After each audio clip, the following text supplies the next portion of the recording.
welcome to the Nuclear Reactor channel, and today we'll be reacting to part 5 of the What If raditz series.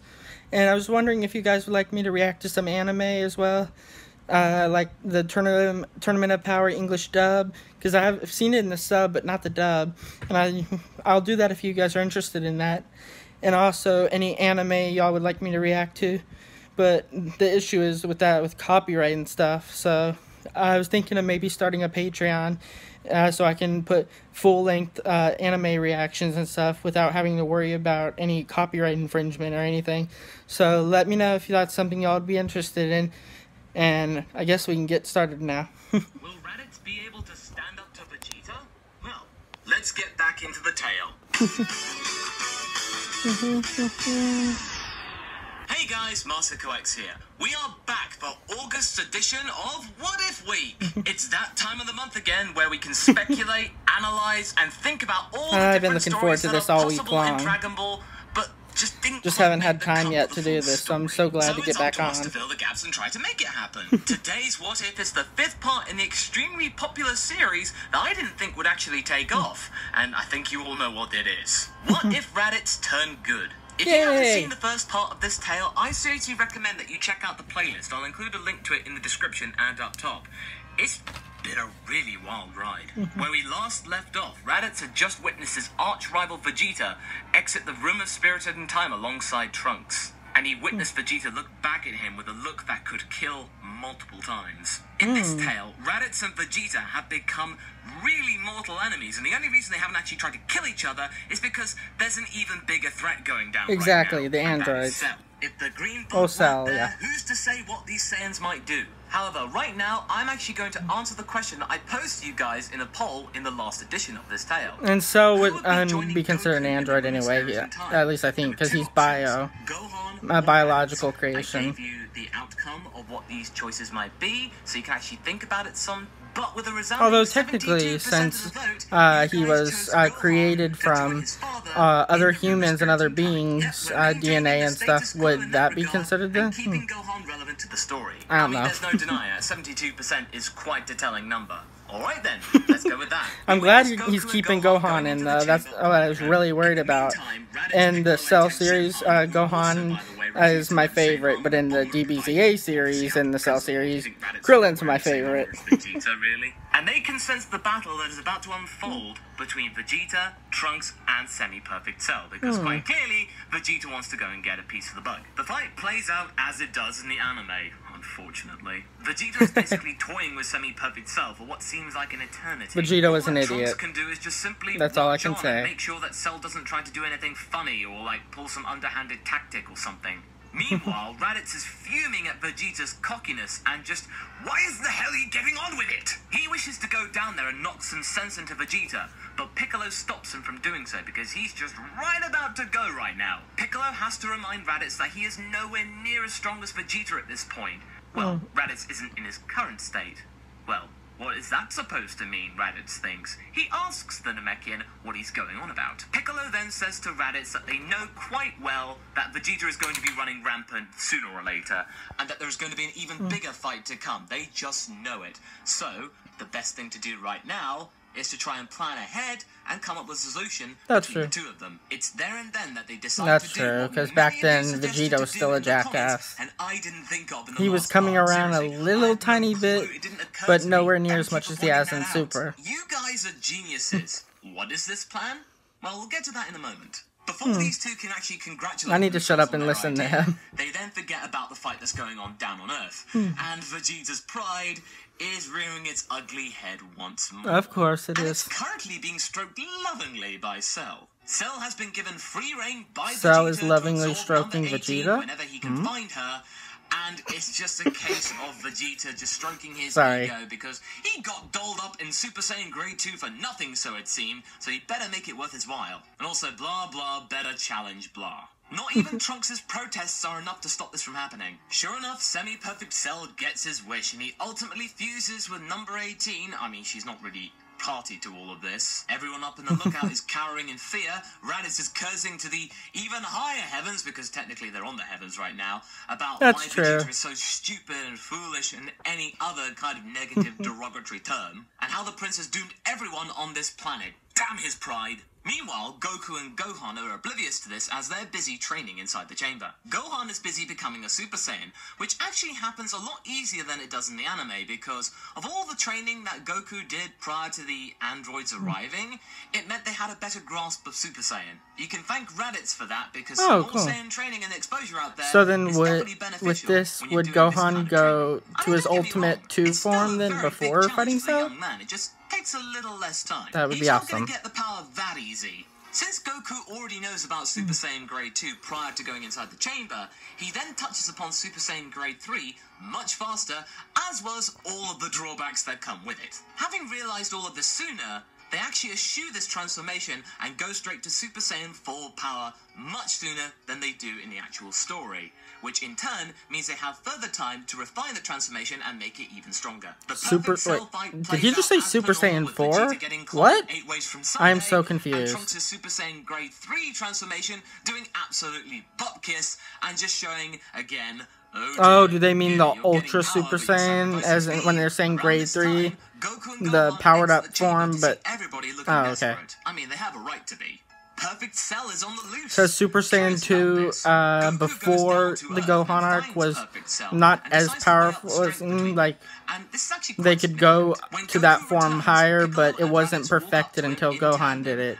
If I'm correct on that, right? Is to train together in the Room of Spirit and Time now that Goku and Gohan have exited it. So that means they can actually try to figure against Cell in the next battle that is guaranteed to be arising, which we now know as the Cell Games. Having trained with one another quite regularly over the last few years, things get moving pretty quickly.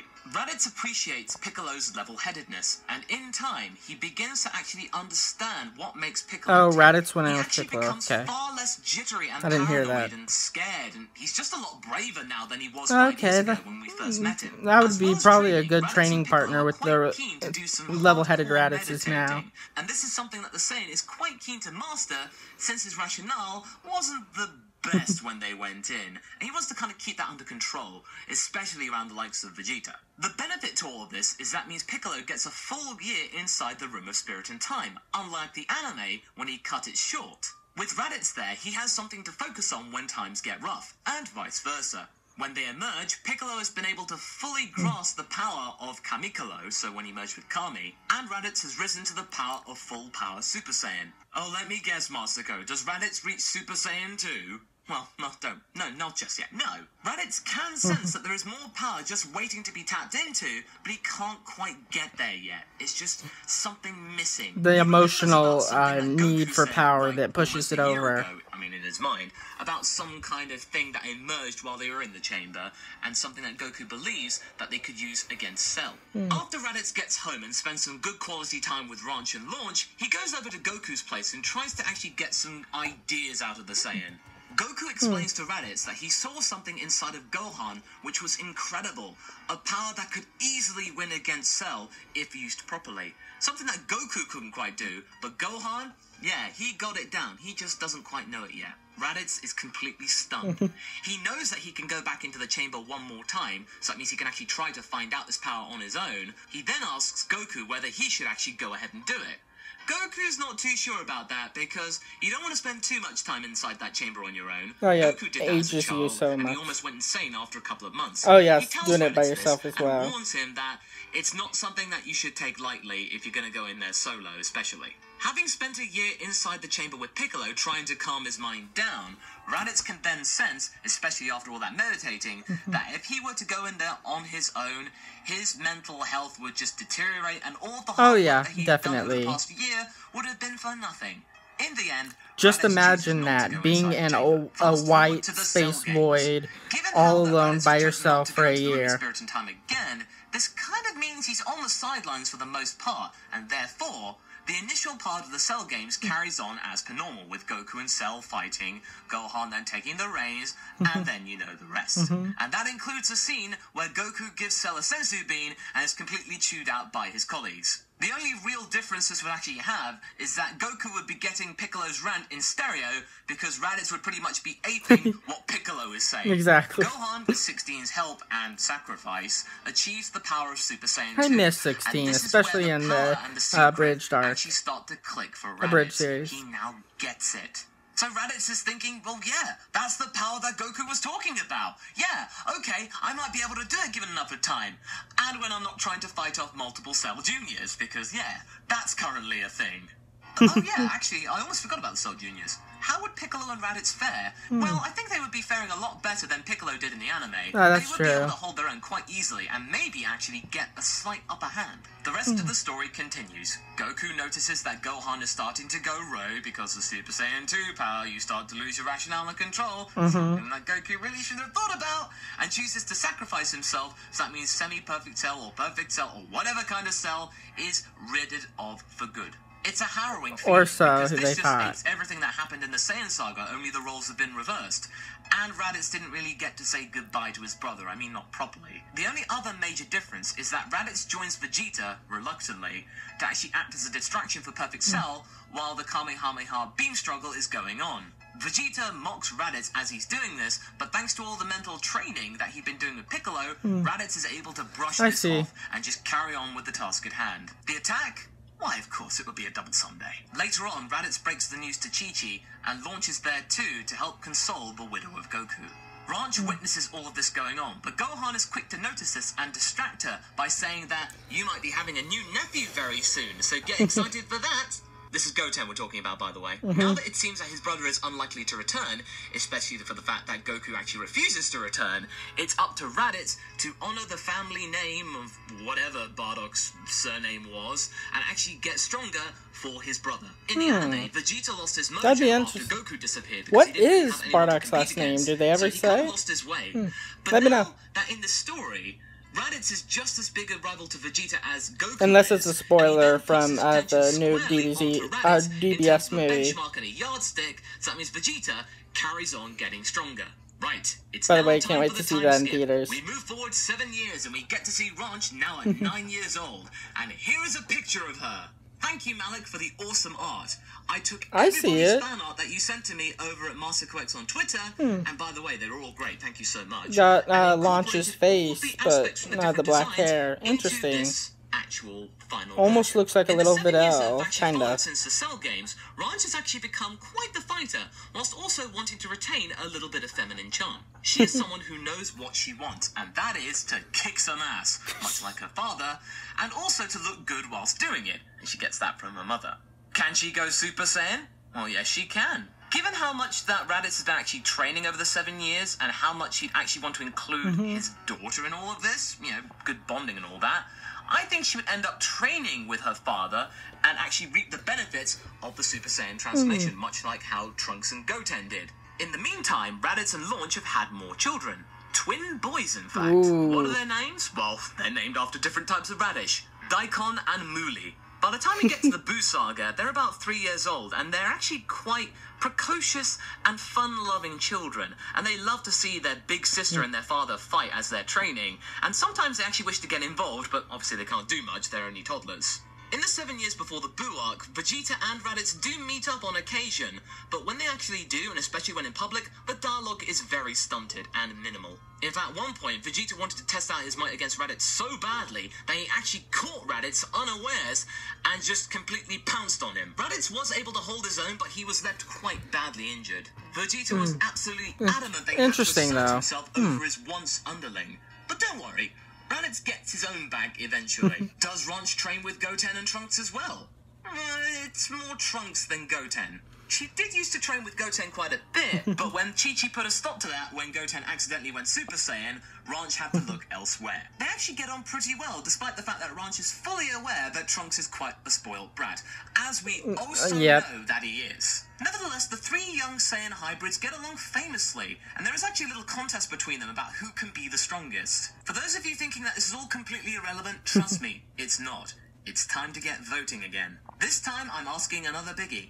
Who does Trunks fuse with in the Fusion Saga? Ranch or Goten?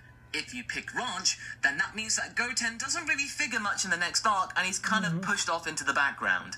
He does have his moments every now and again, but in terms of the fusion Gotenks, yeah, that won't happen. If you pick Goten, then would Ranch that will still work, figure in the story, though? but the chances of her gaining Which any more gender character would the development than she would fusion have done be? normally would be slightly limited. So A fusion think of carefully Trunks and before you vote, Ranch? and if you do choose to vote, thank you very much. I don't even want to think We shall about that leave now. things No. as they are, with the great Saiyaman on the loose and the likes of Raditz and Vegeta getting ready for the 25th Tenkaichi Budokai. And even more so when they find out via telepathy that Goku wishes to come down to Earth and check it all out. As well as actually getting a chance to fight against Raditz and Vegeta. How do these two interact with the likes of Babidi rearing their ugly heads sooner rather than later? Well, we'll have to find out in the next chapter of What If Raditz Turned Good. Yay, So what I do you can't guys think? wait. Did you like this part of the story? What would you like to see happen next? Leave a comment below and let's get this discussion going. Anyway, I hope you enjoyed this video. Until the next one, be sure to like and subscribe. Catch you later.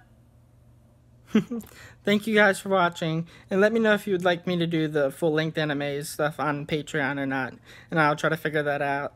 And let me know if y'all want me to react to the DBS Tournament of Power in English dub. I could do that. I just have to figure out so I don't get infringement, copyright. But I hope y'all enjoyed this, and until next time.